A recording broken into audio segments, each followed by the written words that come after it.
Dalam bahasa kita, bahasa Indonesia, kita sering mendengar istilah kata kerja, kata benda, kata bantu, kata tanya, kata hubung, kata sambung, dan penamaan kata yang lainnya. Dalam bahasa Arab, semua kata itu terbagi menjadi 3. Yang pertama, fi'il, kedua isim, dan yang ketiga huruf.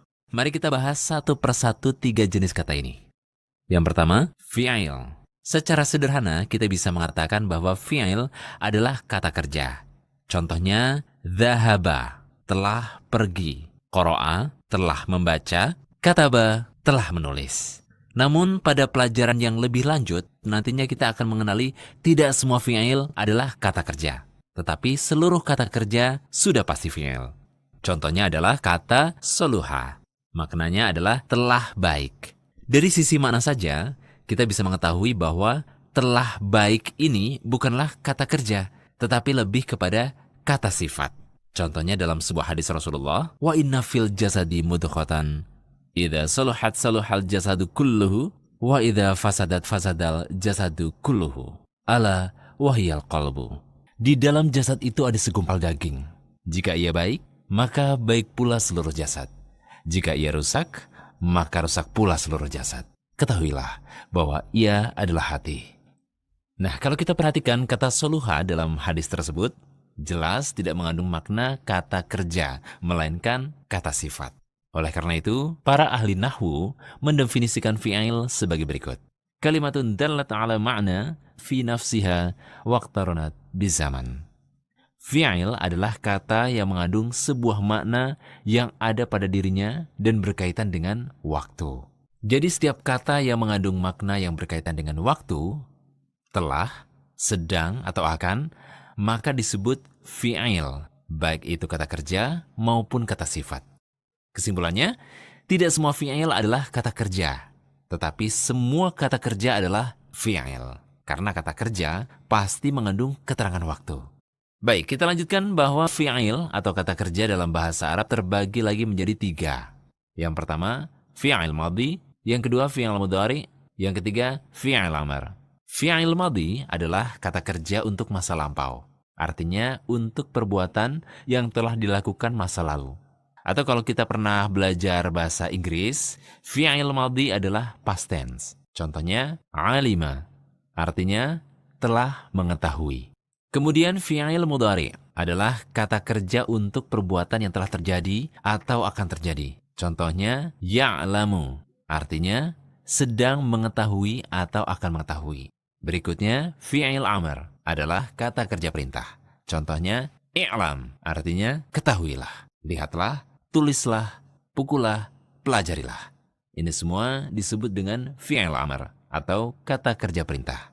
Contoh fi'il madhi, fi'il mudhari, dan fi'il amr dalam Al-Quran untuk kata alima bisa kita lihat. Alimallahu annakum kuntum takhtanuna anfusakum fataba alaikum wa afa ankum. Allah telah mengetahui bahwasanya kamu tidak dapat menahan nafsumu.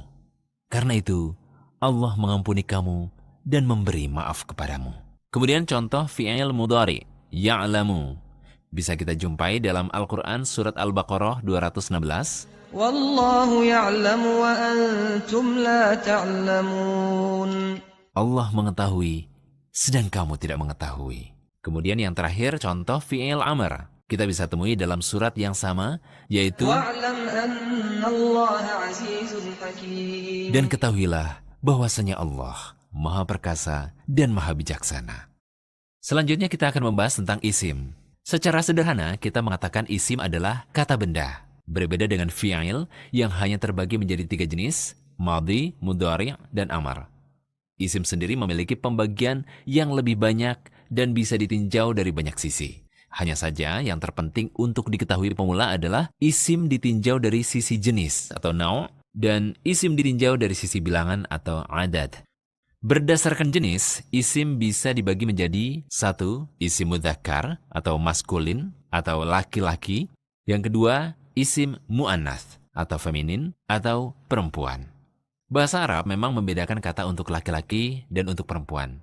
Ini berbeda dengan bahasa kita. Misalkan kalau kita ingin mensifati Zaid dan Fatimah dengan kepintaran, maka kata yang digunakan sama-sama pintar. Zaid itu pintar, Fatimah itu pintar. Sedangkan dalam bahasa Arab, kata pintarnya dibedakan antara yang laki-laki dan perempuan, yaitu Zaidun mahirun, Fatimatu mahiratun. Insya Allah kita akan bahas lebih mendalam tentang mudzakkar dan mu'annats pada pelajaran selanjutnya. Sementara berdasarkan bilangan, isim bisa dibedakan menjadi 1. Isim mufrad, yaitu kata tunggal. 2. Isim tathniyah atau isim mutsanna, yaitu kata ganda. Dan 3. Isim jama', yaitu kata jamak.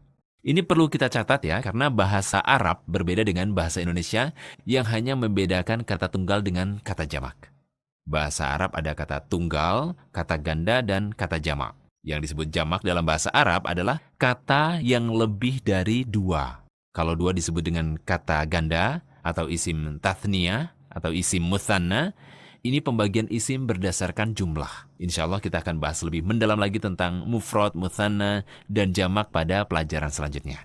Kemudian huruf. Huruf yang dimaksud di sini bukan seluruh huruf hijaiyah ya, dari alif, ba, ta, tha, dan seterusnya, tetapi huruf yang dimaksud dalam ilmu nahwu shorof adalah huruf hijaiyah yang memiliki arti baik terdiri dari 1 huruf saja atau 2 huruf atau 3 huruf. Contoh huruf hijaiyah yang 1 huruf namun memiliki arti adalah A artinya apakah, B artinya dengan, Ta bisa digunakan untuk huruf sumpah. Jadi selain kita bersumpah dengan wallah, kita bisa juga bersumpah dengan tallah.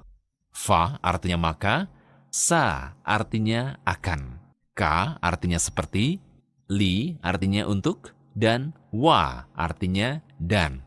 Inilah contoh-contoh 1 huruf hijaiyah yang memiliki arti. Selanjutnya akan kita lihat contoh 2 huruf hijaiyah yang memiliki arti. Min artinya dari, An artinya dari, Fi artinya di, Lan artinya tidak akan, Lam artinya tidak atau belum. Contoh 3 huruf hijaiyah yang memiliki arti. Ila artinya ke, ala artinya di atas, saufa artinya akan. Kesimpulan dari pelajaran ini adalah ada 3 jenis kata dalam bahasa Arab, yaitu fi'il, isim, dan huruf. Fi'il sendiri terbagi menjadi 3, yakni fi'il madhi, fi'il mudhari', dan fi'il amr. Fi'il madhi adalah kata kerja untuk perbuatan yang telah lalu atau past tense. Fi'il mudhari' adalah kata kerja untuk perbuatan yang sedang berlangsung atau akan berlangsung di masa yang akan datang, present continuous tense, dan future tense. Kemudian fi'il amr adalah kata kerja perintah.